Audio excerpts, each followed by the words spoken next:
We are live, Mr. Cole. How about you, everybody? Welcome into the Auburn Live call-in show. I'm your host, Jeffrey Lee, Senior Recruiting Editor for Auburn Live on 3. Dadgummit. Today is Monday, October the 14th. We are less than 12 hours from the opening of bow season in Alabama. I know that's why everybody's joining the show. Look at Cole with all your Halloween decor. Mr. Yeah. Pinkston, how about you? How about you? How Yeah, about man. I'm at my in-laws again. I used to do the show from here a lot. Gonna do it from here tonight. I think they're having a Halloween party or something here, so got it all decorated up. Yeah, Well, in the spirit here. Mr. Allen Head has something. He's on assignment, as we like to say. He's on getting wife home assignment, so he will not be with us tonight. And then, of course, I will be dipping out here shortly. I've got to get back on the road as I prepare for archery season in the state early Tuesday morning. Cole and Mr. Zach in the back will come to the front and run the curtains, if you will. Yes, sir. We want to get to all the phone calls. At least Cole and Zach do tonight. Auburn was had a bye this past weekend, but got a big game coming up on the road at Missouri on Saturday. And I think Auburn's a 6-point underdog, somewhere around there, 6.5, 7-point underdog. Yeah. But I'm sure the fans are looking forward to that. It's a winnable game, Cole. It's a winnable game. Yeah. I mean, you look at every game on the schedule right now and say it's winnable. You look at them and go, it could also go the other way. Sure. So all of them are winnable and all of them are losable too. Oh, Zach says that the line has moved down to 4.5. Wow. Everybody jumped on Auburn. Yeah. Interesting. Well, I think it opened at 7.5. Yeah, it was higher than that when it opened for sure. Yeah. All right, we're going to get to the phone calls. Zach's coming to the front. That's got to be good news for the phone callers. Before we do, don't forget, if you're in Auburn, Opelika, Lee County, looking for to sell your house, looking for an investment property, looking to make a move, need some help, look no further, folks. We got her right here, Miss Jessica Angel with the Talents Group. Give her a call, 334-704-4442. A lot of fours in that number, Zach in the back, but she's a 5-star realtor. If you don't believe me, just ask Zach in the back. Zach in the front. She's fantastic, folks. Does it all. Really, really good, really smart. Will find what you're looking for and help make the transaction as easy as possible. I've seen her do it many times, and a lot of folks will vouch for her. Give her a call, 334-704-4442. Tell her we sent you. All right, Zach, what you got on hold over there? I think you guys know. I think this guy might have been on hold since yesterday at 5 o'clock. I don't know if he's hung up since. That's right. But we're going to Kevin, our guy Kevin from Wilmer. Kevin, you're live, man. Kevin from Wilmer, Alabama. What's up, Kevin? Welcome back, Jeffrey Lee. Thank you, big dog. Kevin was keeping me informed throughout the weekend. Yeah. What's on your mind? What's the status on Naeem Alford, Cole? Naeem Alford. Well, he visited Oregon this weekend, where he watched his current commitment, Ohio State, play against Oregon and lose. Oregon, man, I think the atmosphere really impressed him. Tell you what, though, still hearing Auburn's got some major buzz there. I haven't heard any different, even after that visit. So I think you've heard the same, Jeffrey. I have. I did not drop my hot board percentage on him. I checked late last night, and to me, Cole, it's about Auburn. It's about being closer to home, and Oregon doesn't offer that as opposed to Ohio State. It's not like Auburn has something that neither one of those two schools do, and that's an hour and a half ride home. Yeah, I agree. I feel like close to home is what's helping Auburn the most. I mean, he's got good relationships and all that, but there's always one key thing, right? Yes. Visit Auburn yet? Yeah, I think he's been there for 2 games, Jeffrey. Yes, sir, and definitely going to be back. I would bet my bottom dollar he'll be back at least one more game in November. Oh yeah, for sure. Because we got Deuce Knight and he's trying to recruit Caleb Cunningham and Nehemiah Alford and Chroma and somebody else. Well, Auburn just got a receiver commitment, Kevin. They flipped Sam Turner from Georgia Tech. Cole went and watched him Friday night. Yeah, Sam Turner.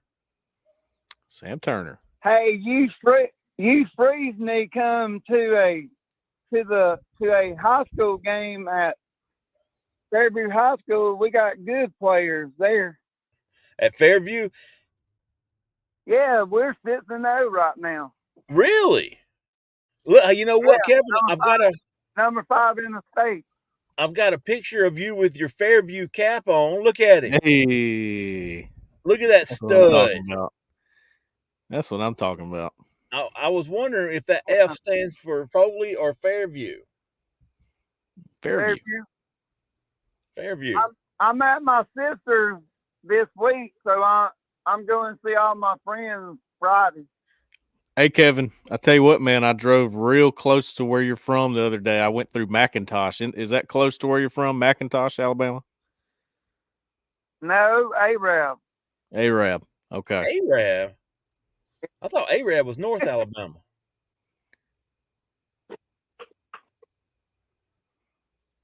I don't know. Maybe not.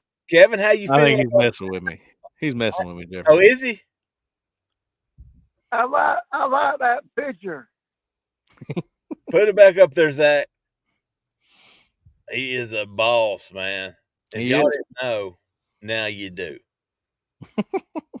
I think Kevin got a stash. And I think Jaquez Hunter will score 7 touchdowns against Missouri. Okay, starting to feel a little confidence, are you? Okay. Yeah. I like it. Kevin, that would be a good. I think Auburn would win if that happened. 5 or 6. Oh, so that's what, 12? Yeah, 12. Yeah. You expecting a big Auburn win, Kevin? Yeah. Like, obviously. 35-14.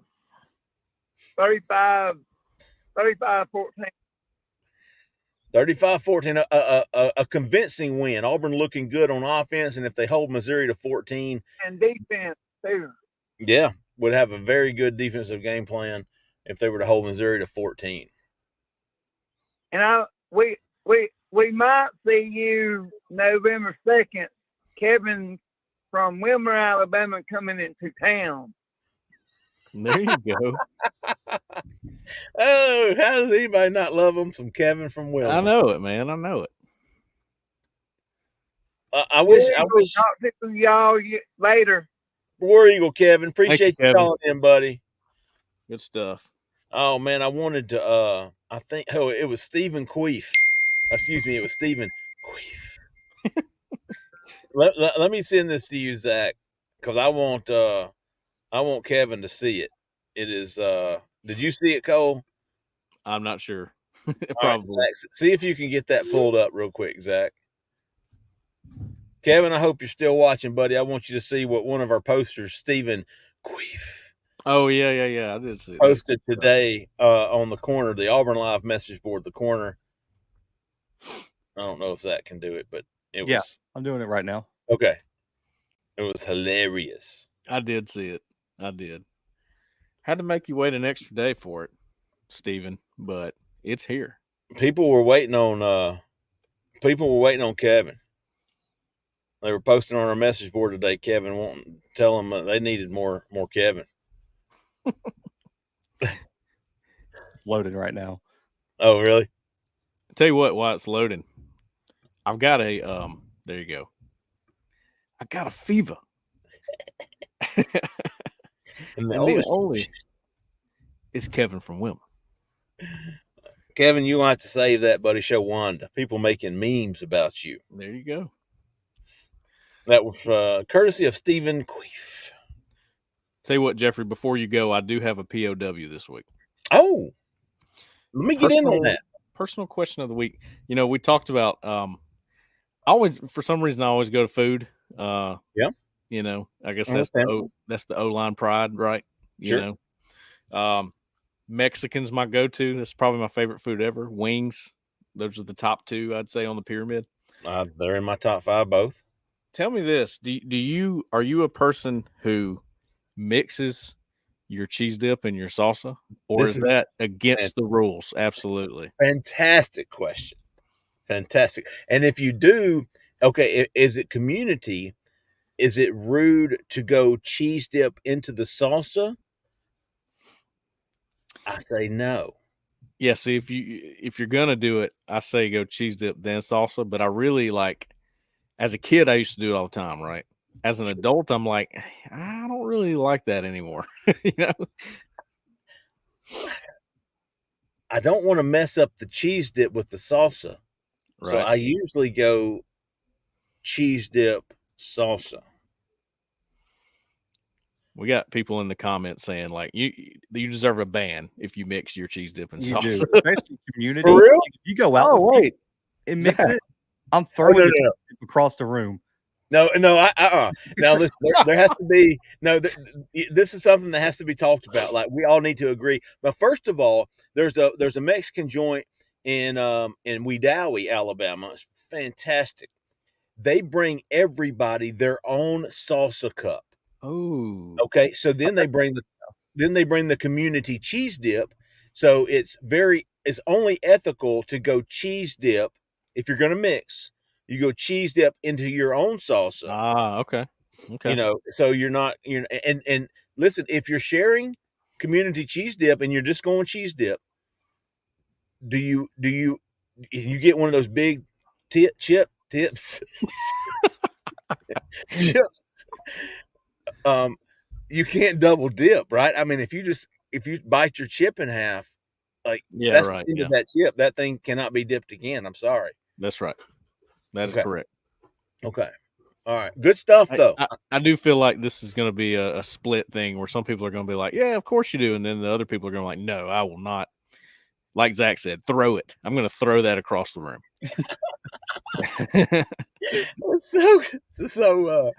All right. Well, I'm about to go get back on the road, but I've got to go eat some Mexican first. I'm not Really? Are you actually? I'm at the. You like the one next door, Cole. I'm at the. Oh, are you in Pike Road? I'm at San Marcos. Yes, San Marcos or Soul. You can't go wrong with either one of those. I'm about to go get me some Mexican corn with some tahini. Oh, Yeah. good stuff. All right, y'all hold down the fort, man, and we'll see y'all soon. We'll do. All right, fellas. Zach, we got some callers lined up yet? We do. We're gonna go here. I believe this is Anthony. Anthony, you're Oh, live. good. Fellas. What's going on? How y'all doing tonight? How you doing there? I'm hanging in there, man. I got a question for you, Cole. I'm glad it's you because you the guy I want to talk to tonight. Hey, Zach is he's stepping up tonight too. Yeah, I want to talk to that too.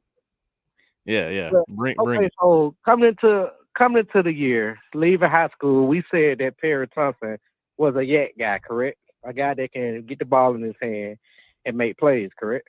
That's right. Yeah, absolutely. So I got a question.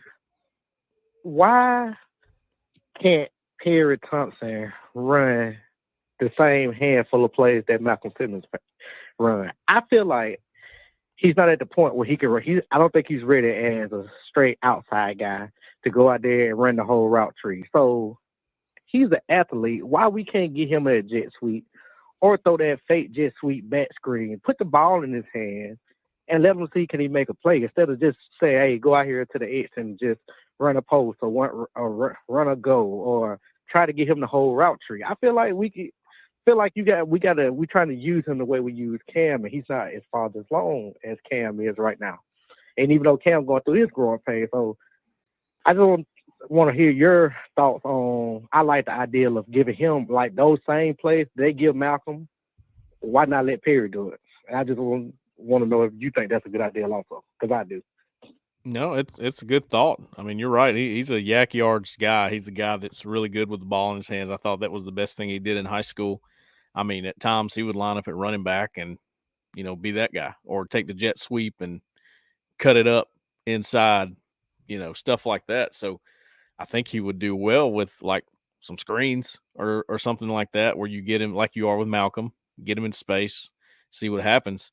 Part of me is like, I'm kind of glad that Freeze doesn't do the gadget stuff where he has like and he does to an extent, but like you have a role where every single person had a role, right? For Gus. I kind of like that Freeze doesn't do that to an extent. I think he really wants to get all of his guys like, experience as real receivers and get them sort of thrown into the fire so they'll be able to go as with whatever you call. So I like that. I tell you what Perry does really well, and nobody really notices it, is he blocks well, man, out in space. They put him in a lot for that. He blocks well. And I would just say to Perry, man, don't get discouraged. You're out there blocking. You will eventually become the guy. And maybe this year, you got to start somewhere. And right now that's his niche, but I'm with you. I would try to get him in space a little bit. It's a good thought. What do you think, Zach? I think it's a good idea because I do think Perry's athletic, but the reason that you're seeing Simmons in that role is because he fits the mold of kind of that weapon. And this is no disrespect to Perry. At the end of the day, I think Simmons is a more athletic weapon right now than what you're going to get with Perry, especially in that type of role where it's jet sweeps, getting him out in screens.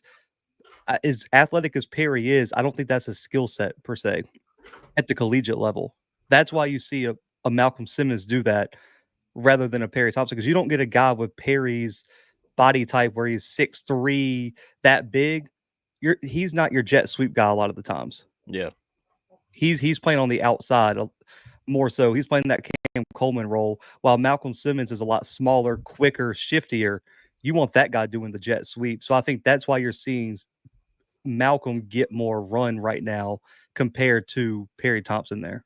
That makes sense.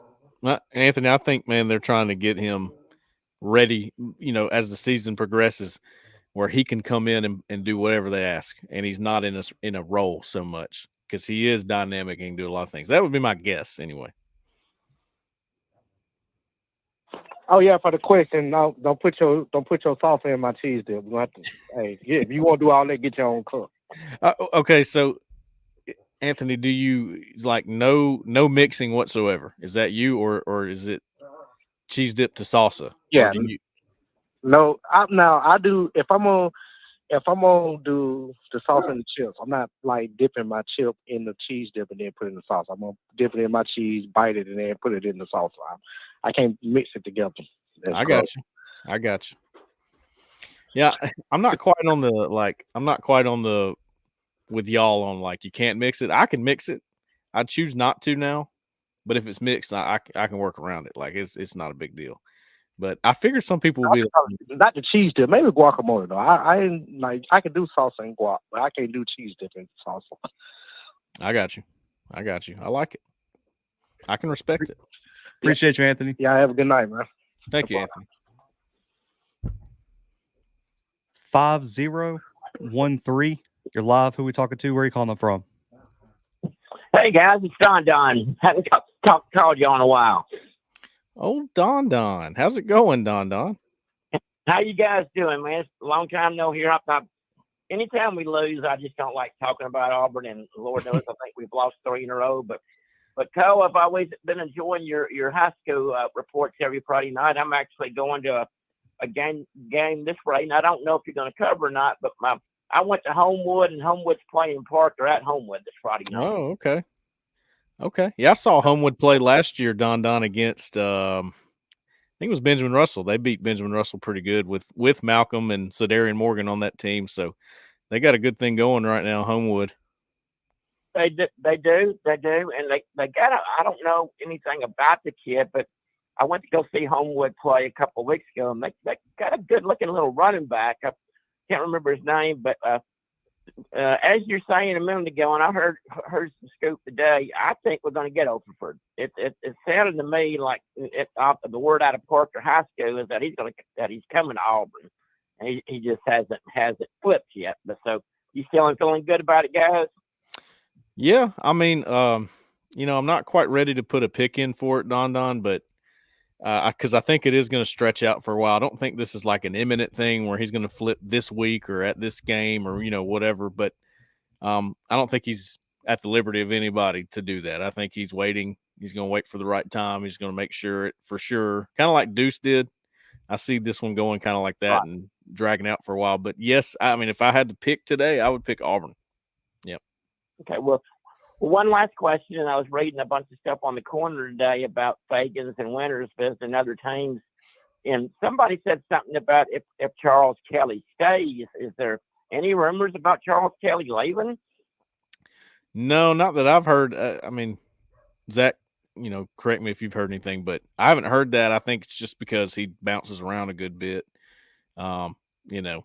He might go somewhere and get a defensive coordinator job since he's not at Auburn. Maybe that's something that you could expect. But, talking to Charles, I've talked to him a few times in person, and, he sounds like he's really excited to be back at Auburn, where sort of it all began for him is the way he described it to me. So maybe this is a place he wants to stay. Maybe he's a guy that wants to take over as the defensive coordinator at Auburn one day. I don't know, but I haven't heard anything like that he's going to leave. Okay. Well, one last question. I wish Jeffrey and Alan were there. Are we ever going to do the 10-year celebration, guys? the 10,000. Yeah, we need to, man. We need to. Yeah, I'm sorry, the 10,000 celebration. We need to, for sure. Twin Peaks. Well, 17, 16. Over to Birmingham and everything, I got the perfect spot for it, Cole, because everybody wants to joke about it, and I still go there. Don't go there as much, but everything. But I can get it set up there. If y'all want me to get it set up there, I'll be happy to help. Well, we'll coordinate, Don. We'll get the guys back together on here, and we'll see what we can do, man. Yeah, when they're back, hopefully they'll both be back Sunday and I'll and everything. But I wanted to call the other day when Alan gave me a help out and wanted to know how come I hadn't called. I said to myself, I got to call in. So, guys, thank you. Good to hear from y'all again. Appreciate you, Don.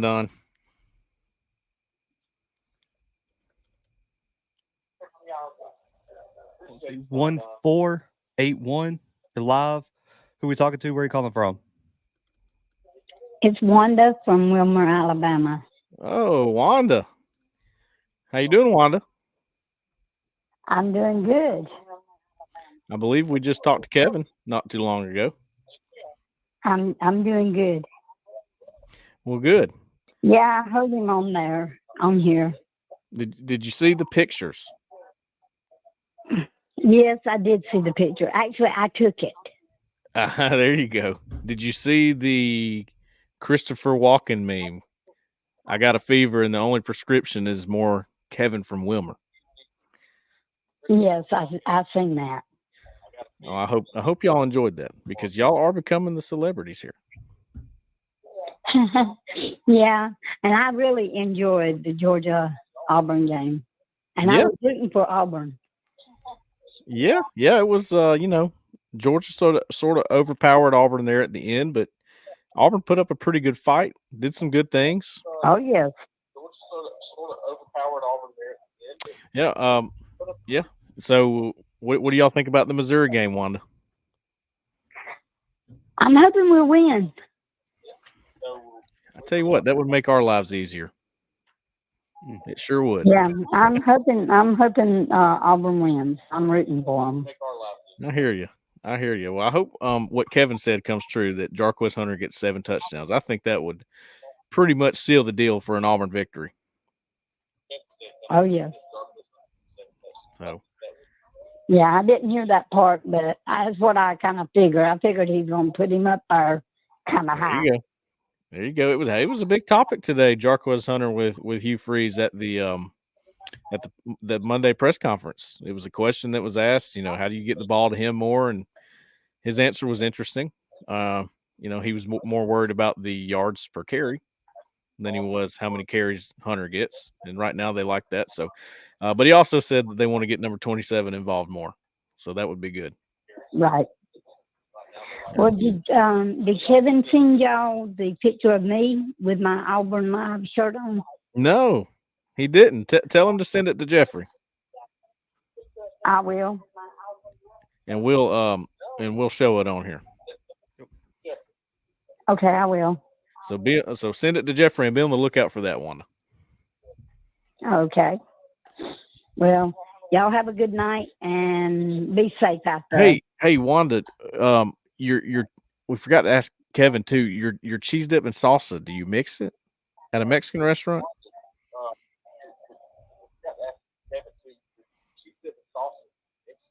No. No. That's a negative. Not at all. You would never do it. No. I hear you. All right. Well, we appreciate it, Wanda. Okay. Y'all have a good night. You too. Cole, we got to tell them about game time, man, before we get to these next callers. Oh yeah, game time. Sure do. Hey, listen. I think if you're listening to this, you're probably an Auburn fan. Now, we've had some Arkansas fans listen before. We've had some Alabama fans listen. It doesn't matter. Maybe you like football. Maybe you like music. Creed, Zach Top. Those are my favorites. Game time is what you need to use to get those tickets, man. They have a great deal option, which shows you the most favorable deal available, which means your seats, the price. It gives you everything you need to filter out to get the right seat for you. Shows you a panoramic style view of your seat, so you get a feel for the venue. So that's something I like to just look through because I like to see what all these venues look like. Pretty cool. So man, listen, take the guesswork out of buying tickets with Game Time. Download the Game Time app, create an account, use code ON3 right here on the hat, ON number 3, $20 off your first ticket purchase. So use the code ON3 for $20 off, and make sure you use Game Time. Zach, what time is it? Game time. That's right. Let's see, we've got a few more callers here. 6848. You're live. Who we talking to? Where are you calling from? Hey, this is Bryce from Beulah. How y'all doing? What's Oh, up? BB. How you doing there, Bryce? Yeah. Doing good, buddy. I hope the bye week treated you guys good. Got a little time to recover a little bit. Yeah, Bryce, it was it was needed for us, but I actually think that it hit at a pretty good time for Auburn, Yeah, I bet Ole Miss was wishing they had a bye week before they played their, 7th game in a row? Ooh, yeah. Yeah, no doubt. A rough one. So something, just to kind of get into it, because I don't want to hold you too long, but there's something you've been saying for the majority of the season total, and that's leave Freeze alone, right? As long as the recruiting and all that kind of still pointing up, which it is. And maybe this is just my way of kind of dealing with where we're at as a football program, but I can't help but to look back over the other two big, kind of major sports here, on campus. And I know football pays the bills, but if you really go back to Auburn basketball and Auburn baseball, both of them were pretty much like bottom dwellers, not in a very good place. Both of them were coming off the worst coach, and I don't even think that's arguable, in program history, in Sonny Galloway, who ran it like, boot camp and pretty much ran everybody off. And then Tony Barbie, who was more of an amateur golfer than he was, a coach there. But yeah, if you kind of go back and look, in those first couple of years with Bruce, the expectations, I know Freeze's are a lot higher, but Bruce was coming in. He had some baggage, obviously, but he went in. He comes in, gets the support. The expectations, again, weren't as high. But, if you go back to those first couple of years, Simeon Bowers was probably a ham sandwich from being 300 pounds, basically the point guard. Yeah. And then you got Deshaun Murray, I think that was like maybe 6'2", and, and shoes out there playing power forward. But we slowly started getting some guys. You get a Jared Harper, you get a Mustafa Heron, you get an Austin Wiley, eventually getting Okoro and all that. And now we just know coming in today, 11th in the country, picked second to finish, kind of in the conference. No one thinks back to those really thin, bad years, but Bruce did it his way. He finally built it through recruiting, did all this. The same thing for Butch Thompson, a guy that didn't have a lot of – he'd never been a coach, I don't believe, at least this high level, always an assistant. So there was maybe some things to consider with that. But, you go out and you get a Casey Mize and an Edouard Julian – Stephen Williams, you start Ryan Bliss, you start getting these guys and you build it up. And then before you know it, we're in Omaha, 2 out of 3 years or 4 years, whatever. So my point is, the thing that you keep saying, like, leave Freeze alone. If we worked and we had guys, I think, like Mississippi State, they're definitely struggling, even though looked pretty good against Georgia. But I think they've lost 3 recruits in like the last 2 or 3 days. Auburn's still flipping guys, from bigger programs and stuff like that. So I guess I just wanted to kind of get your thoughts on that. Am I crazy? Is this just a way of like trying to how to deal with 5 bad years of football, or do you really think if we come off, keep all these guys in here, maybe go out to the portal, and instead of taking 10 guys as bodies, maybe take 3 or 4, but just impact guys, and then just roll them with some young guys, and then kind of going into next season with a little bit more momentum. So, lastly, I'll say I don't do any mixing of no salsa and no cheese, man. That's crazy talk. Don't do that. Man, I need somebody to jump in here and be like. I'd love to hear Zach's thoughts on this as well, man. Thank you, guys. Appreciate you, Bryce. Man, I need somebody to be on my side here where the mixing's not so bad. And somebody call in and tell us that. No, Bryce, I'm with you, man. I'm with you all the way. I mean, the reason I said, I think you could find it in an article of mine, before we even got to the summer, like March, April. And the reason I did that, I started looking at the schedule. I started looking at the personnel. I started looking at what Freeze was saying about what he wanted to do with the offense.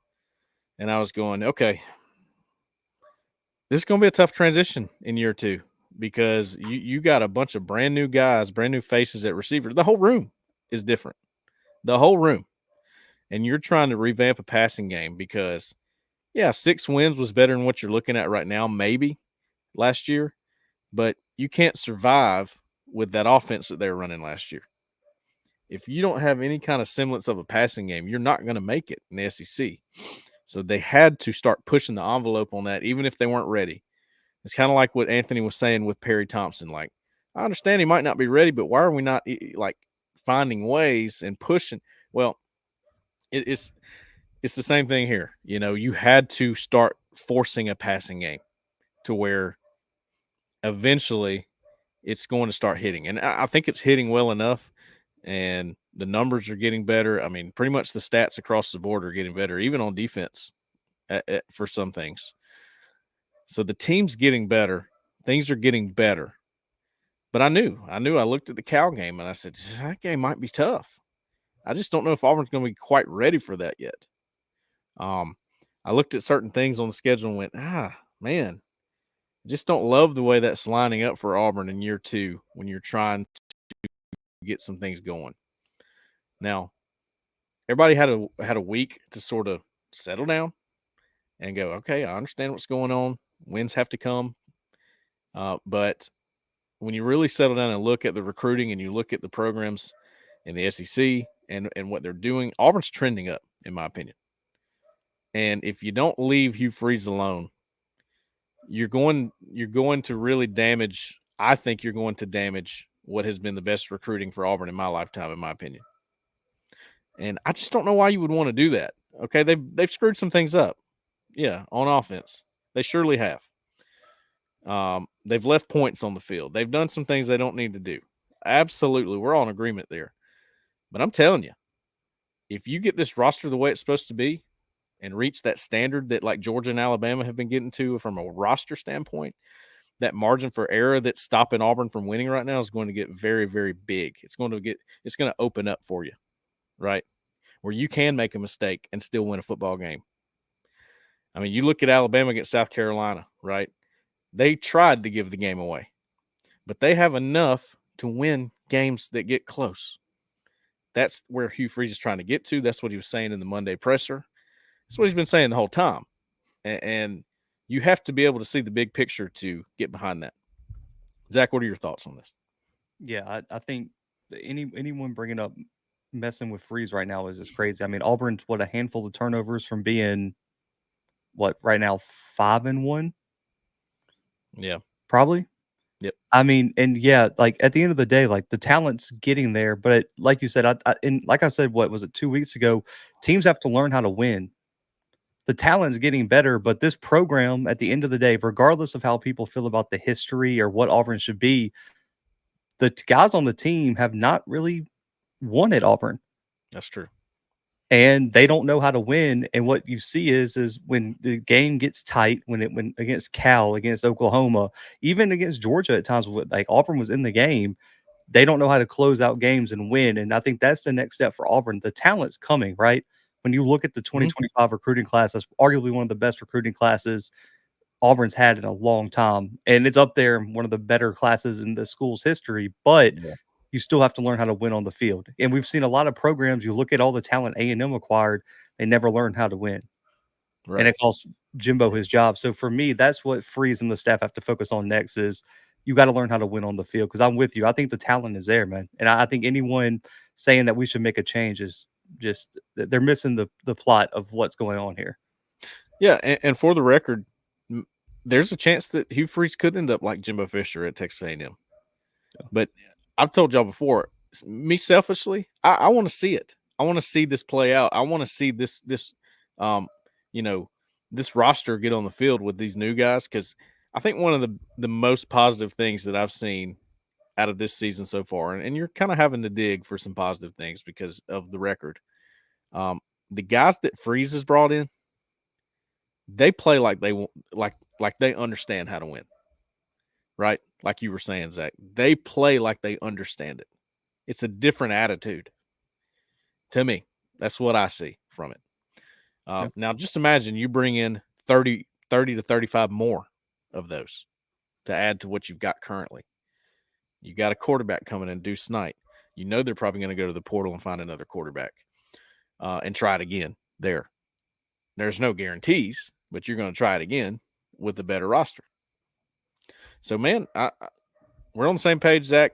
Bryce, I think you made a great point, comparing it to Bruce and what was going on there and now Butch Thompson with the baseball team. I'm not for this. You can't make me be for this shoot, ready, aim, microwave society type thing where, hey, 2 years, it ain't done yet, man. You can kiss it. No, you won't get me to subscribe to that. I think things need time. And just because maybe somebody did a 2-year rebuild at another school doesn't mean it has to be 2 years at Auburn. Okay.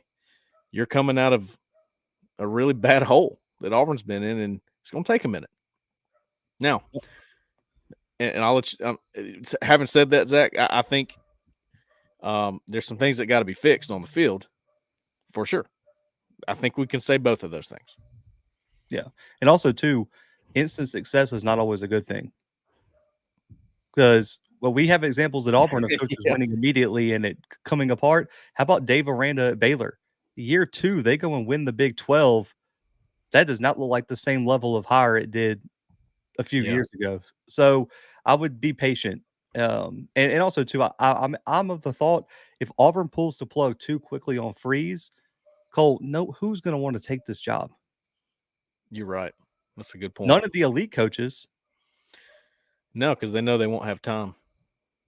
Now, listen, maybe they look at it and go, if I can keep that roster together, I might have something. That's a big if nowadays. Yeah, right. Exactly. But, yeah, it's a good point, Bryce. I appreciate you bringing that to us for sure. 3688. You're live. Who we talking to? Where are you calling from? I appreciate you bringing that to us. 3688. Sounds good, Zach. Hey, fellas, how you doing tonight? What's going on? Who we got here? This is Jonathan DeBow from Troy, Alabama. Jonathan DeBow from Troy. What you got for us tonight, Jonathan? Yes, sir. I want to apologize. I'm a little bit under the weather, so if I get a call for a snort in there, I do apologize. You listen to me on this show. You know how that sounds. Yes, sir. There's a couple points I want to bring up. All right. I think this should be a trial for Peyton Thorne.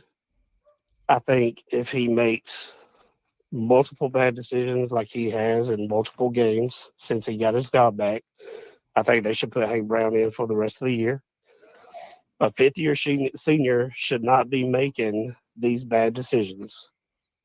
That 4th and 1 play was astronomically a bad decision. I don't know what he was thinking there. It seemed like every member of the Auburn team, including the sideline, was running a dive left, and he was the only one running option. I just think that if he continues to make bad decisions after bad decisions, I think like the Payton Thorne trial should be up, and we should give the reins to Hank for the rest of the season. Sorry about that. Oh, you're good. I just think his time should be up if he continues to make bad decisions. Let me ask you this, Jonathan. He threw 3 interceptions. I think only one of them was truly a bad decision. One of them was a good defensive play, and one of them was just an inaccurate ball. Jonathan, let me ask you this. Did you think that Hugh Freeze's decision to pull Hank Brown at halftime of the Arkansas game, was it Arkansas? Do you think that was too quick? Do you think Hank should have gotten more time in that game? Yes, I do believe it. I think he should have got a chance to redeem himself. Like I said, I think it was only one bad decision. Gotcha. Now, granted, he did make other bad decisions in that game, and I understand that. But for the interceptions that he threw, I think one of them was a bad decision. One of them was inaccurate. That I don't think was an interception anyway, because I think it was pretty clear that the ball was hit the field anyway. It should have been overturned, but they didn't. But I digress. I think the fan base could stomach the bad decisions a lot better from a redshirt freshman than a 5th-year senior. You got probably one of the best running backs in Jarquez Hunter, which brings up my second point. That guy needs to touch it 20, 25 times a game. He's been running against stacked defenses his entire career, and he's been really good at it. 4th and 1, that ball should go in his hands, period. I think at 4th and 1, he would have got probably 20 yards, if not more, on that run. If you look at it from the stadium view, man, it just seemed like it was opened up. It would have been him one-on-one with either a cornerback or a safety, and cornerback and safety is not going to take him down one-on-one. But yep, I definitely like your chances better there. He needs to say that Jarquez Hunter, he wants to get him more touches. My question is, when is that going to happen? Well, Jonathan, I'll tell you what, if you listen to Hugh Freeze on Monday, I thought his answer was interesting. And I'm paraphrasing. I don't want to say anything that he didn't say. This is from just watching it one time live and then reading some quotes afterwards. But I think someone asked him, what's the plan to get Jarquez Hunter the ball more? Is that a plan? Is that something you want to do? And how y'all I think Auburn has like the least amount of rush attempts in the SEC or something. That's a stat that's out there. And Freeze's response was sort of centered around, well, look, I mean, the stat that matters to me is rushing yards per attempt. And again, I'm paraphrasing, and then he kind of went into, yeah, but you're right. We do need to get 27 the ball more. He needs more touches. But to me, Jonathan, it almost sounds like the way he answers that, and I may be wrong, he's got a system that he likes, the RPO system, just his system in general that's worked for him for years, and he wants to stick to it. He kind of wants to stick to that script. It's what it sounds like to me, whether that means Hunter gets 20 carries or he gets 15 or 13, whatever. So I understand that, but don't you think good coaches should adapt their schemes to fit the players they have best? Oh, absolutely. Yeah, I mean, I'm with you, Jonathan. I think they need to get Jarquez Hunter the ball more. I think that's synonymous in Auburn having chances in ball games is when Jarquez Hunter gets a lot of carries, a lot of touches. And, the argument about him, about yards per attempt or whatever, if that's good, why wouldn't you want to maximize that, right? What were you going to say, Zach? Exactly. Well, Auburn actually ranks 3rd to last in the SEC in rushing attempts this year. The only teams that rank behind them are actually Georgia and LSU. Oh, wow. Georgia only has 173 rushing attempts this year. You know, I kind of remember Mike Bobo when he was at Auburn. It seemed like he was just a little more pass heavy on the balance. You know, and also too, LSU just has been throwing the football around with Nussmeier and those wide receivers. That's really not surprising. No doubt. And Auburn has the third highest yards per carry this year in the SEC. A&M is averaging 5.6. Tennessee's at 5.4. And Auburn's at 5.3.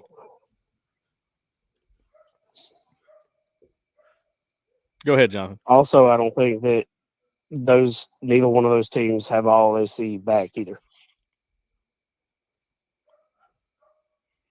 Well, Etienne Etienne's Georgia's probably an all SEC caliber running back. That is true. But no, your point remains, Jonathan. I mean, I think we're in agreement, right, Zach? Yeah, for sure. Seems like this offense's best chance is to run the football and get it in his hands and live with that more so than, especially in the situations like what you were talking about. And I think we need to move on from the 4th and 1. I think everybody would be happy if we did that, but you know, that's a situation like that's going to come up again.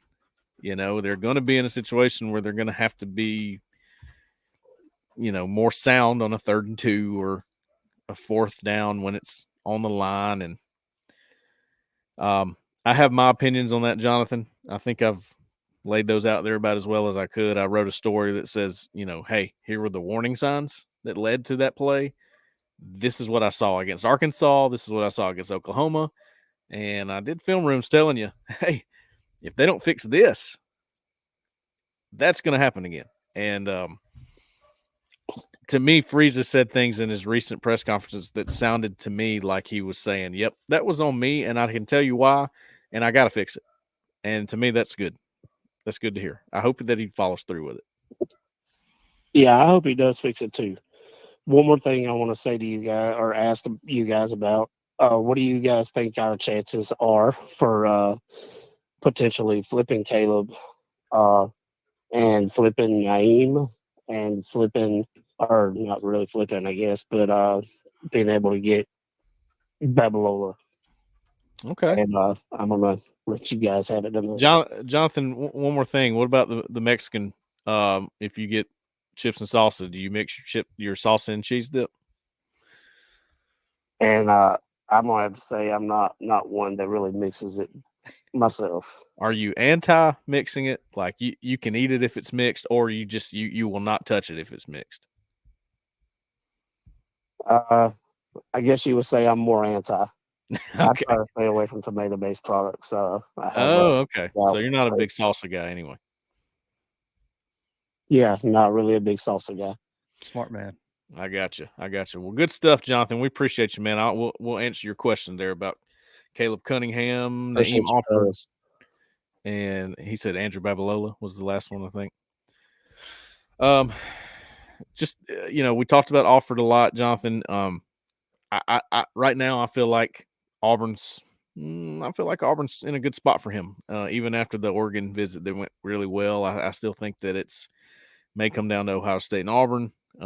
Ohio State's got a lot of pull because of how good they are and what they've done with his position and pro potential and all that good stuff. But Auburn's not giving up on him, and it's closer to home. And I'm telling you that was something that we found out a while back that was going to be interesting in this recruitment. So, okay.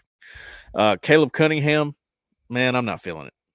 I'm just not feeling it. Now, I think he's keeping his options open, but I don't think he's really considering a flip right now. I think he likes to set up at Alabama. I think he's pretty solid at Alabama, put it that way. That could change, but he said the one thing if he was going to take Auburn more seriously was Deuce Knight. He did tell us that. So that has happened. We'll see. Andrew Babalola, I haven't lost a whole lot of confidence there. I've lost just a touch, and I would give Michigan a slight edge. But I don't think it's over yet, and I don't think a commitment is imminent from him. Watch him commit tomorrow or something. But I don't think that's the case right now. So Auburn's got time to make up some ground. I really don't think they've lost any ground. I think Michigan's just always been a school that could have a great chance there. But not counting Auburn out yet, personally. Not me. 4003. You're live. Who are we talking to? Where are you calling from?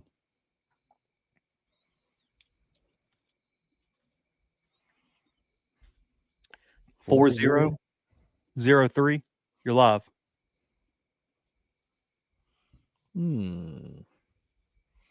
Tough look. That's tough. 2015. You're live. Who are we talking to? Where are you calling from?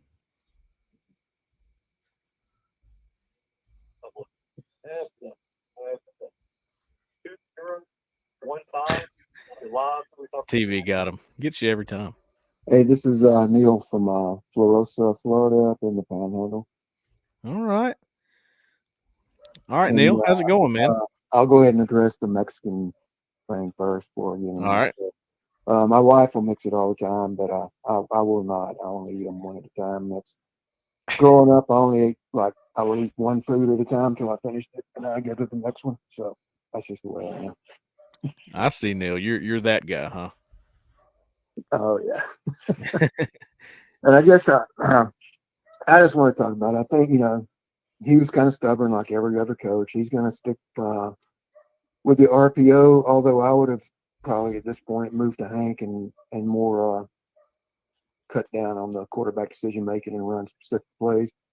Because Thorne, you know what he is, you know what he's going to do, his accuracy and all that. And I guess the question I have is, I think it's Kirk Crane has another show. He's talking about he knows Jake somebody that says we've already got a portal quarterback lined up paying $800,000 $1 million. And if you know, I don't need to know the name, but have you heard similar things like that? Are we in pretty good shape for somebody?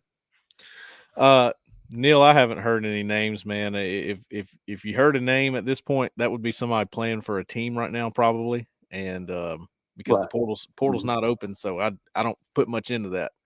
I don't put a lot into that, even if I did hear a name and we haven't. So Right. Well, I think he's going to stick with Peyton, and he's going to stick with his RPO, and it's going to be a rough rest of the year. Yeah, he is. I was going to tell that to Jonathan too. There's some things we all agree on and think they need to do more of, but he is going to continue the RPO system. That's what he does. Now he makes some tweaks, probably. I'm sure that this bye week was used to make some tweaks to things.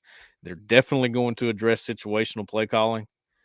And I tell you what, I'll get back into this. This is my thing on it, Neil.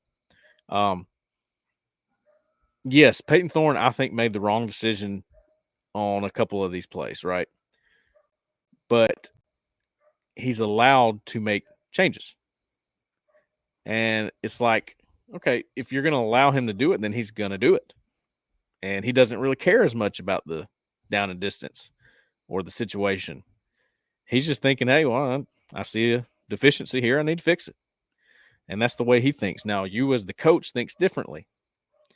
That's when you have to be very deliberate and you have to say, Peyton, if you change this play, you will not play another down today. Or, Peyton, this is a play that we do not change. You run what I call.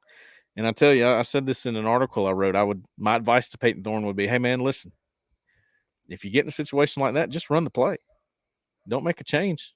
Then it's on freeze all the way and not on you. You're right. So anyway, that's the way I look at it. Yeah, I agree with that, but he's got to be smart enough to add some kind of tag at the end of the play, like black. This means you run the first play, that's it. Or, you can go ahead and change it, whatever. But, if I call this black, don't do it. Right. That's right. You just got to be they have to be on the same page, bottom line. Good. Well, I appreciate you guys taking my call. Appreciate your show. Good talking to you. Thank you, Neil. Appreciate it, man. 3365. You're live. Who we talking to? Where you calling from? Hey, what's up, y'all? What's up? I know that voice. This is Bo, man. I thought so. What's going on, Bo? Bo from Moody. Yes, sir. How you doing tonight, Bo? I'm blessed, man. I'm blessed. You know, I wish things could have been different. I wish he would have gave the ball to Jarquez, but you know, he made a mistake, and you know, we have to live with it. You know, I'm optimistic. I think we're gonna turn this thing around. Um, you heard anything about Justice Terry visiting us? Yeah, I think it was reported somewhere, Bo. We've heard rumblings of that. Haven't confirmed it. I don't know if it's like set in stone yet, but I think it's an official visit that he's considering to Auburn. I know that Auburn's been on him. You know, I don't know how much of a chance Auburn has, but if you get him on an official visit, that would be interesting for sure. We'll see how it plays out. I think Alabama and Georgia are kind of battling for him, but Auburn always wanted to get in that one. So we'll see. You know, it could be something that Auburn does at the end, like they did with Amaris Williams last year. Do you think, you know, since we got Deuce Knight, you think it might have a little something to do with it? I don't know. I don't know how Deuce would affect him. I mean, I think Deuce Knight just kind of, you know, it gave Auburn a boost of energy that it really needed, because not only is he a big recruit, he's also a quarterback, and now the class with a quarterback looks so much more complete and more, you know, attractive to a guy of the caliber of Justice Terry. So yeah, it could, maybe. Yeah. Okay. I got one more thing, and then I'm about the salsa. You know, it don't matter to me. It can have cheese in it, man. I'll switch it around. You know what, Bo? I just knew you'd be. I knew you'd be that guy. I just had a feeling. I had a feeling you would be that guy, and I mean, appreciate it. Not a lot in it. You know, just a little dab in it. You're okay with mixing it. And I was going to ask you one more. The running back situation. You know, it was Chroma. Yeah. Committed to Georgia. So right. What are we looking like on there? Are they just going to go to the portal and get another running back, or? Yeah. I think that's a play it by ear situation where they're going to watch some guys in this 25 class and see if anybody emerges. They're going to keep, they're going to keep swinging at Usman Chroma and Shakai Mills-Knight, maybe DeJuan Morris, the guys that they really, really like, aside from Alvin Henderson. But they're going to watch and see if any guys emerge. If not, then I think they're going to go straight to the portal and get one or maybe two running backs. All right, I appreciate y'all, man. I really do. God bless, and War Eagle, buddy. Yes, sir. Thank you, Bo. Appreciate it always. 0506. You're live. Who are we talking to? Where are you calling from? Yes, sir. Hey, this is old Hogbone. How's it going? Oh, Hogbone. How you doing, sir? Well, I'm a little under the weather. I apologize. I hope y'all can hear me, but we got you. I had to call in, man. What you got for us, Hogbone? Well, I was just gonna say, I think Thorne is a good guy, and he's he knows a lot about football, but he just doesn't seem like he's fluid in this offense, and it's more he's having to be more academic with it. Like, he's just not, it's not something he's used to, and I think that's causing him a lot of problems. When they do those shifts, he's going back in the book. Well, what do I need to run here? What's academically what would be match up with this? And it's quite possibly that nothing really has changed. Like he was saying today, they just moved the linebacker over, and they got in discussion. He got in asking the lineman what was going on, and they decided to shift and change the play a little bit. And I kind of get the feeling that a little bit more of that's been going on than he was been wanting to happen. And that's why they went over it so much. And he said if anything happens during this game, he's going to be very upset about it. And I imagine we're going to see something happen, a little bit of change there. But I think that's a big part because it's in crucial times. It's kind of like a cult is about 90% truth, they say, and about 10% lie. And if you're 90% good and you're 10% bad in the wrong time, you can sure mess up something. And I think that's kind of what we have going on right now. Yeah. I feel like he's had enough games under him, 6 games, that he ought to be able to have made the change by now. And we certainly hope so, because Missouri is going to be a tough place to have to get right, but I hope we can do it. Well, yeah, you're right, Hogbone. I mean, talking about that salsa, man, I like mixing mine. I'm gonna be the one stand up there. There you go. Like mix it, but I can eat it either way. It doesn't matter. But, sure, I'm with you. You mix do you mix the cheese dip with the salsa or the other way around, Hogbone? Well, it depends on what I got left. I usually eat down on them a little bit and then mix whatever's left in there. If I got more cheese and I got salsa, then I'll mix them together. But it just depends.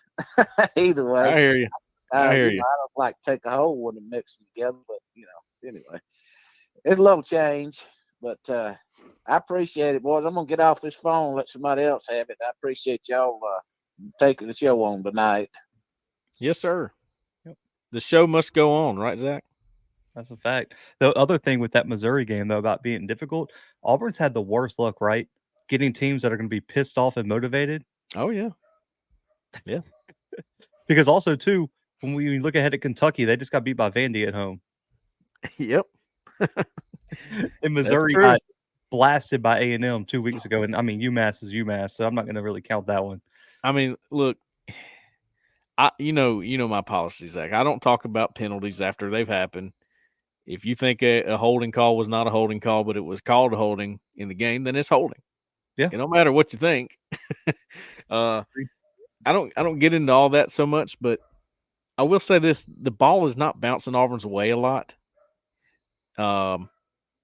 Just not. It's just not bouncing their way a whole lot. I mean, they get a few, but not enough to get lucky and win. You know what I mean?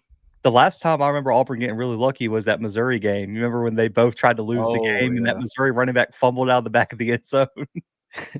I'll never forget. I was on the field after that game. I will not say who, but it was a former staffer of Brian Harsin. He came up and grabbed my shoulders. Miracles happen here, baby. I'll never forget that. One of the worst played games in Auburn's past 5 years. That was a tough game to watch. It was 9-2, 9-2-9-3. You're live. Who are we talking to? Where are you calling from? What's happening here, baby? Hey, this is Josh from Soberton, Georgia. Oh, Josh, how's it going, Josh? Not too bad. Just cranked the generator up to get some electricity here in the kitchen. We got smoked by that tornado, so we're trying to piece some things back together, but we got it going on. Hate to hear that, man. Hope y'all are doing okay. We are. We were very fortunate. A lot more fortunate, than we could have been. We were very, very, very fortunate. But look, I'm not gonna hold y'all long. I've never called in before, but there's a few things in life I'm passionate about. Auburn football, my job, and Americanized Mexican food. And my fiance sitting here, so I better include her. But look, I don't know if anybody said it already, but I wanna make y'all's life a little bit better. The guacamole before the cheese dip, mix those two together. That's the only reason I called in. I just want to throw that out there for y'all. Oh man, well thank you, Josh. I like guacamole. Yeah, a little bit of heat, then the cold coming in after. It'll change your life. Zach, how you feeling about that? Yeah, I'm not a guac fan, so probably not going to go for it. But let me know how it is, Cole. Okay, I will. I certainly will. Great call. Yeah, I'm gonna take your word for it, Well, Josh. guys, look, hey, I appreciate what y'all do. Seriously, I listen to y'all every week.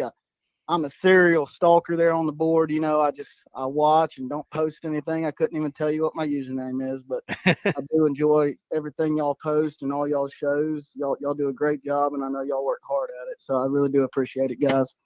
Well, we appreciate you, Josh. And call in more, man. Bring your opinion, man. I can I can dig it. Will do. Thank y'all, guys. Thank you. 5202. You're live. Who we talking to? Where are you calling from? Hey guys, it's Darren down in Niceville. There he is. How y'all doing this evening? Had to catch you on a Monday night.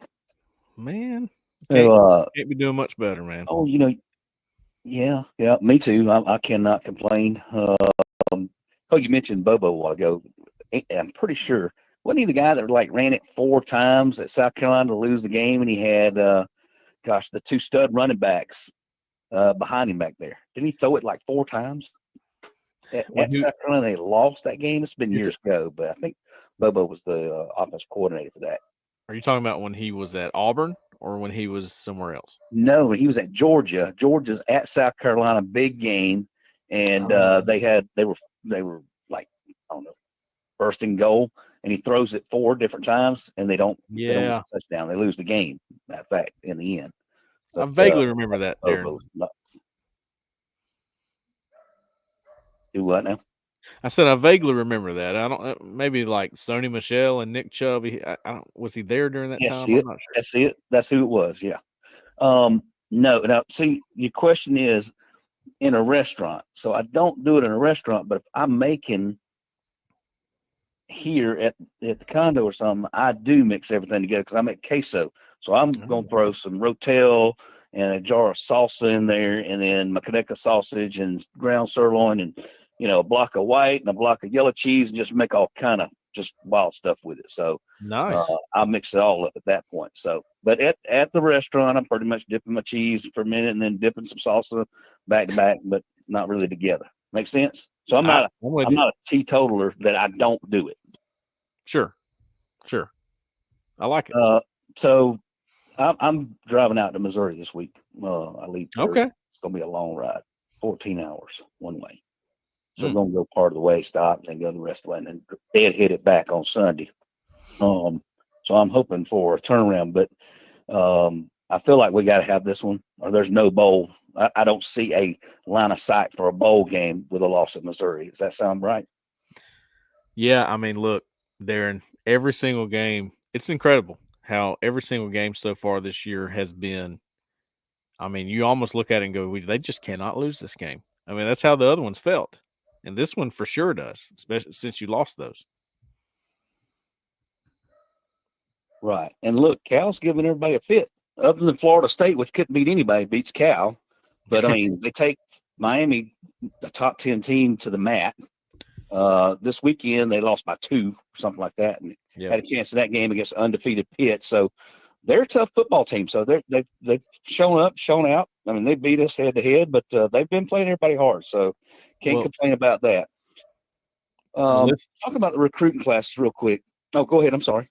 I was going to say on Cal, Darren, that's a very well coached, fundamentally sound football team.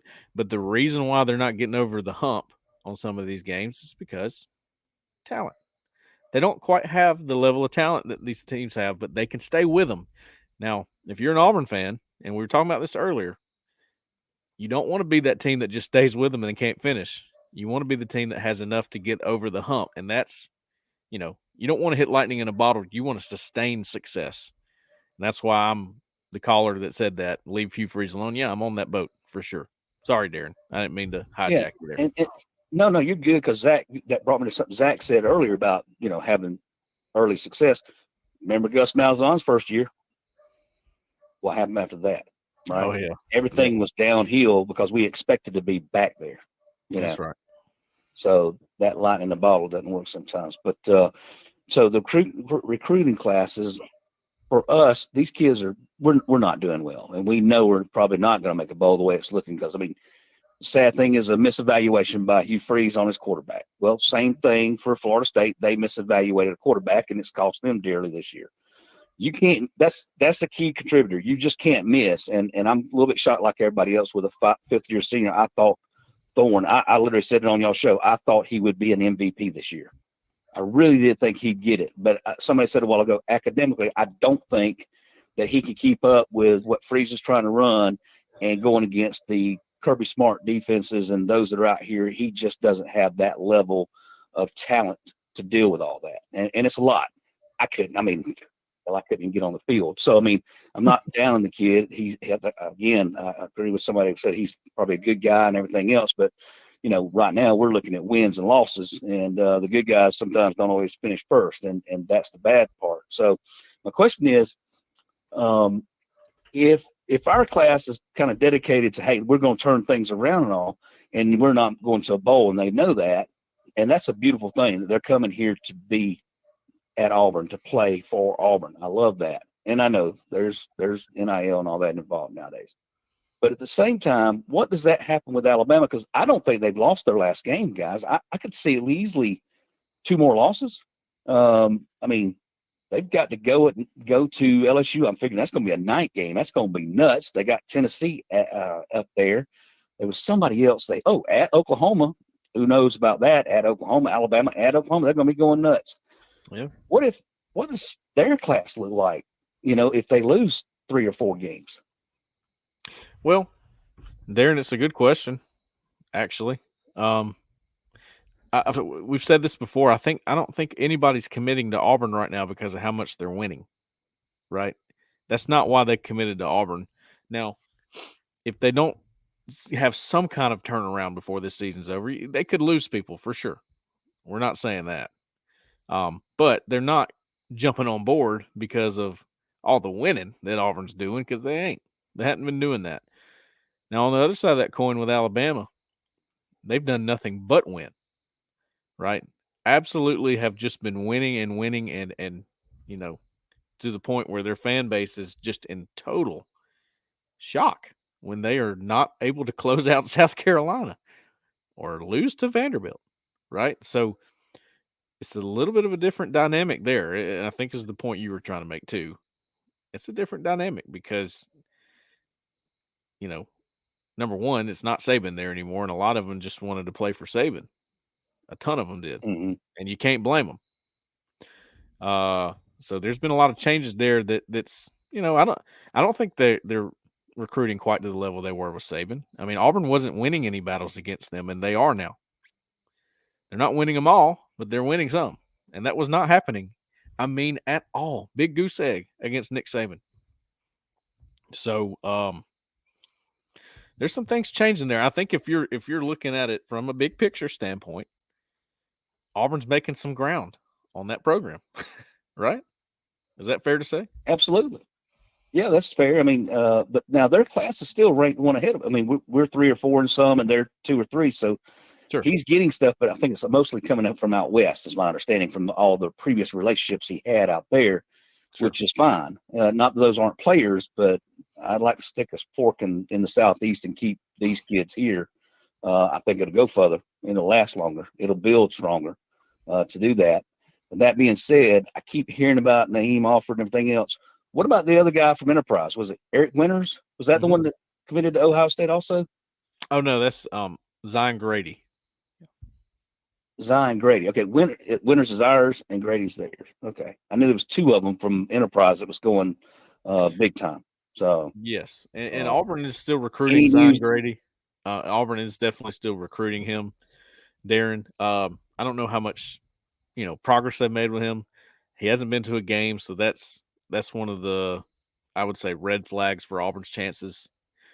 Maybe he does at some point. I don't think he and Winters are like, some guys are a package deal or whatever if they go to the same. I don't think they're like that. They're going to do what they do. But he's one to keep an eye on, I'd say, at least.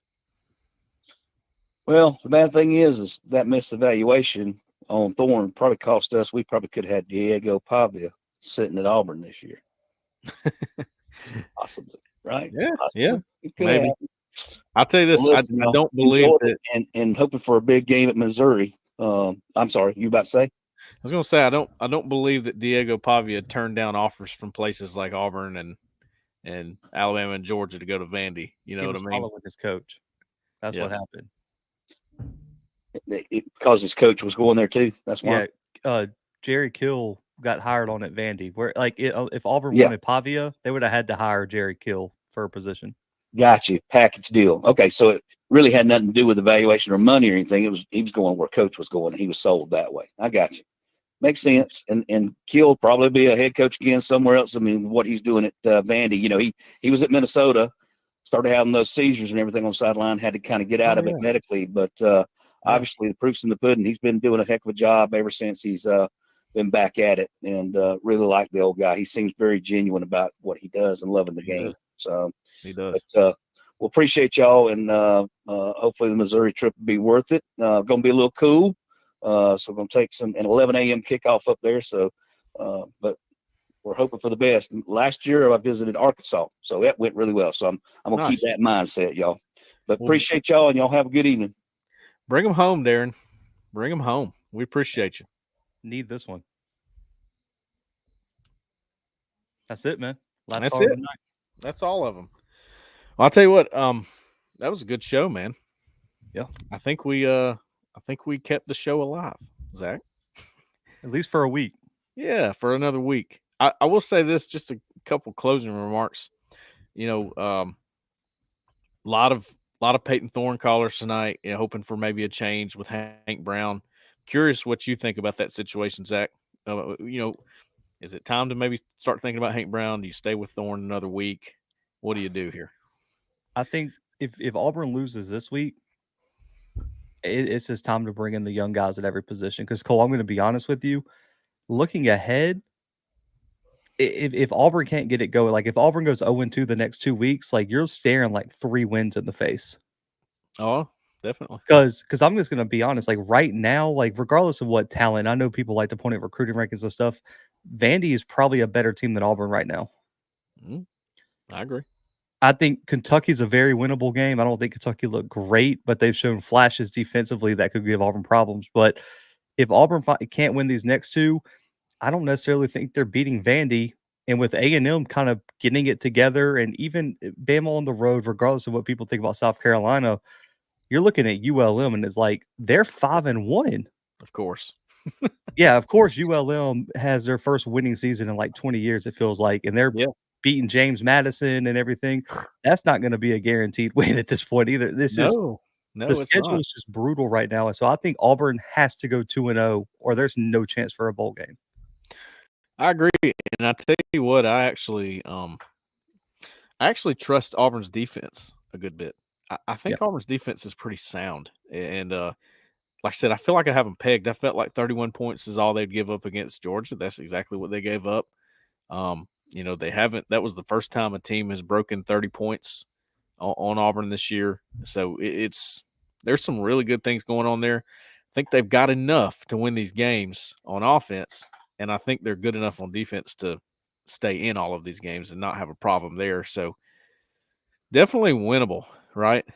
Winnable but losable. That's the unfortunate place you find yourself if you're Auburn. That's kind of the narrative for the whole season, right? Because Cal was winnable, but we lost, and Oklahoma was winnable, but couldn't get that one done. And it's just been a bunch of, you know, winnable games that we haven't won. And that's what I see. Like, could Auburn win every remaining game on their schedule? I think they have the talent to do so, right, Cole? If they play 100%, don't turn the football over. But if the trend of Auburn turning the football over, not sticking with the run, quarterbacks make a mistake, if that's the trend, you could lose every one of the games left on the schedule. Definitely. And look, they cleaned up the turnover thing against Georgia. That's good. You know, it really came down to that one play. I mean, there's really not a whole lot of other plays anybody can point out from Georgia where you're like, can you believe they did this on that play? It was more so Georgia took over and they had more, and they started running the ball, and Auburn's defense and depth was not able to hold up the whole game and started losing ground in the fourth quarter. You know, the one I felt like Hogbone and Darren and all those guys and Jonathan, I believe, that brought points about Thorne were very fair. And I agree with them in a lot of aspects. The one small pushback I would have, you know, how many plays, I mean, don't forget to look at the plays that he might have changed correctly. How many times did he change them correctly and get a good play out of something that might not have been a good play? And I think, I mean, I don't necessarily know the answer to that either, but it's something that I look for when I go through film and do the play script and do our film rooms. But I think that's the reason why Freeze goes with him, because he does hit on some things in that regard, and he does know football. And I don't think the academic side or the you have to make all these decisions side is too hard for him. I think he's just not going to think about down and distance the way that Hugh Freeze would. And this offense gives so much liberty and freedom to the quarterback that when he's making all these decisions, you're asking him to be perfect for an entire game, and it's just not going to happen. There needs to be more intervening from the head coach where he says, this is what I want on this play, and we're not changing it. And I just don't know if that's going on. I think it's pretty evident because there's so much confusion. So it's both. I think it's both. I don't think it's all one person or all the other. I think it's both. I think that's why you play Thorne this weekend, right? Because this is a must win. I do think right now Thorne probably gives Auburn the best chance to win. And Cole, we've said this even back in the Malzahn days when people were calling, for Bo to get benched, for people calling for, there were a time where people thought Stidham shouldn't start too. Like it seems like a trend at Auburn where the backup quarterback is always the most popular one. Yeah, sure. But if Auburn loses this weekend, Cole, and they're sitting at 2-5, they're not making a bowl game because Auburn's not going to win out. And I think they lose at least 2 games, or they lose this weekend. So if I'm Auburn, we have to play Hank Brown because we have to find out if he can play on the road. So at Kentucky, and then you got to go. Then you get a stretch of another bye week in home against Vandy, ULM, and A&M. We're going to learn so much about Brown in those games, and then you end it off with a road game against Alabama. We'll know by the end of November 30th when that game ends against Bama if Brown's the future for Auburn or not. Sure. And then that changes your approach in the transfer portal. So I think Auburn loses this weekend, Peyton Thorne should not be the starter moving forward. But if Auburn wins, then we probably have a different conversation because now you're fighting for bowl eligibility at that point. If Auburn wins, I would say that there was something to what Hugh Freeze has been doing, as in like he's saying to us, I really think Peyton gives us the best chance to win. Yeah. That'd be a chance to prove it, right? Get a win against Missouri on the road. Hey, I mean, that kind of that gives you some momentum, right? Because I don't know what you call it, just watching Missouri and Kentucky. I think Auburn has a much better chance to get Kentucky on the road right now. Yeah, I mean, I like the way Auburn matches up with Kentucky. I do like too. the way Auburn matches up with Vanderbilt, believe it or not. I don't like the way Auburn matches up with Alabama. No, not at all. And I don't care what they look like on the field sometimes. They have an explosive offense.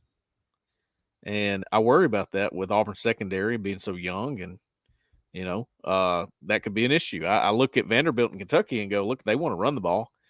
I think Auburn does pretty well against that for the most part. And A&M would much rather run the football than air it out right now. Sure.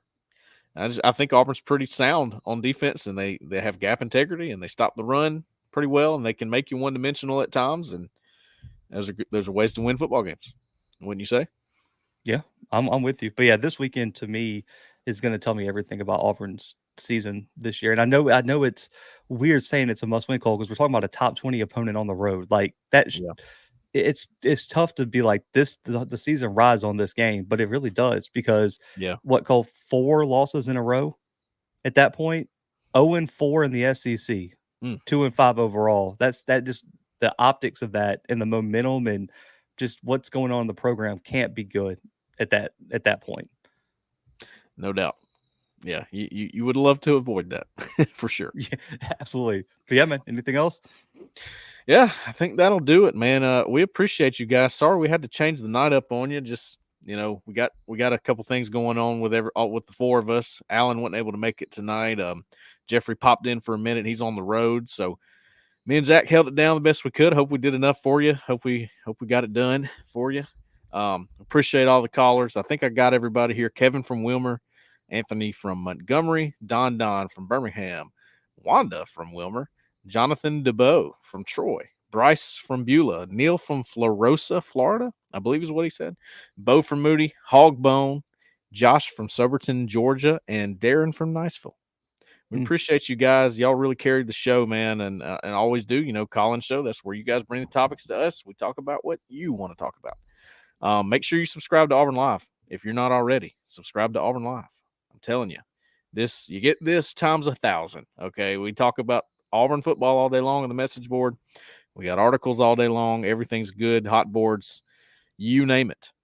Come join us there. Join the Auburn Live Plus YouTube channel. Come check us out.